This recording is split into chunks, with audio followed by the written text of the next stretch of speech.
Hello, my name is Chandani Rajagopalan, and this is a pre-recorded presentation for the 2020 meeting of the Society for Mathematical Psychology. This virtual post-presentation is about the emergence of hierarchical versus similarity relations in known categories. Categories mediate our interaction with the world by structuring and clarifying our perception and cognition. Studies have shown disparity in the ease of access to information about categories and processing of exemplars at different levels of hierarchy. Specifically, subjects make an inclusion fallacy in inductive arguments. Inclusion fallacy is the failure of transitivity in reasoning for hierarchical categories. For example, people are more convinced with the argument robins have an ulnar artery, therefore all birds do, as compared to the argument robins have an ulnar artery, therefore ostriches do, as robins are a more typical or more similar example of a category bird. Such a fallacy can be accounted for if one considers the typicality of the category members or the similarity between category and its members.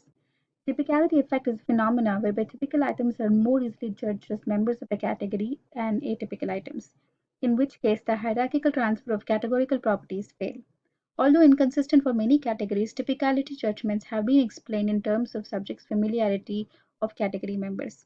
Similarity of a member to its category may be indicative of the extent of transitivity that exists within a category. Specifically, people examine similarities between categories and their superordinates and draw conclusions based on the similarity values. Sloman in his study argues that the hierarchical representation is a myth and subjects use similarity between category and its members for inductive reasoning. In the present study, we aim to expand the existing literature on the behavioral evidence of hierarchical and similarity relations in known categories, two levels of typicalities, controlling for familiarity effects. By extension of Sloman's study, we predict a disparity between natural and man-made exemplars at two levels of typicality in experiment 1, which does not contain an inclusion criteria. Further, the observed difference will disappear in experiment 2 when an inclusion criteria is given, as the inclusion fallacy will disappear. Stimulus consists of categories and exemplars chosen from published data that contain typicality ratings of 93 categories with 893 exemplars. Categories were chosen based on two inclusion criteria. A category can be classified as man-made or natural. A category contains exemplars with typicality ratings that are at least 1.5 ratings apart from one another. However, the typicality familiarity of the exemplar may vary for our subjective demographics, so we conducted a stimulus categorization survey. 97 psychology students participated in the online survey and answered questions on typicality, familiarity, and classification of a given exemplar. Figure 1a shows the description of the expected task. Figure NB shows the questions for a single exemplar novel for the category books.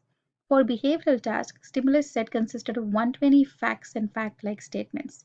114 psychology majors participated in the online task, which consisted of two experiments. Figure 2a shows the instructions for experiment 1. Subjects were given a fact and a conclusion.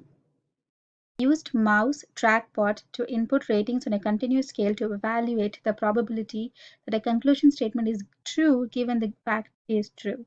Figure 2b shows a trial. In this case, given all mammals have 3 middle ear bones, what is the probability that weasels have 3 middle ear bones?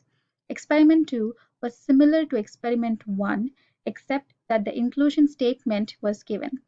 In figure 2c, you can see the inclusion statement, all pianos are string instrument, is given. For analysis, we removed subjects who had more than 10% missing data. Stimuli were categorized into two levels of typicality and two levels of class based on the results from characterization survey. All analyses were performed on the ranked classified average data. Table 1 shows the repeated measures ANOVA comparing the typicality effect, which are significant only in experiment 1 and not in experiment 2. Figure 3 shows the MDS representational space of the data. Notice that the component 1 shows the difference between experiment 1 and 2, accounting for 70% of the variability in the data. The left side in the MDS space represents experiment 1, where you can see the difference in typicality, and on the right, all the data is clustered together, except for experiment 2 atypical natural category. This effect is due to specific category in the cluster. Data-driven approach helps us understand the variability in the data by accounting for typicality, familiarity, and natural and man-made classification. Further, it is necessary to have extensive set of exemplars and categories, accounting for stimulus characterization for studies involving known categories to account for the variability in the data. Thank you for listening to the post presentation.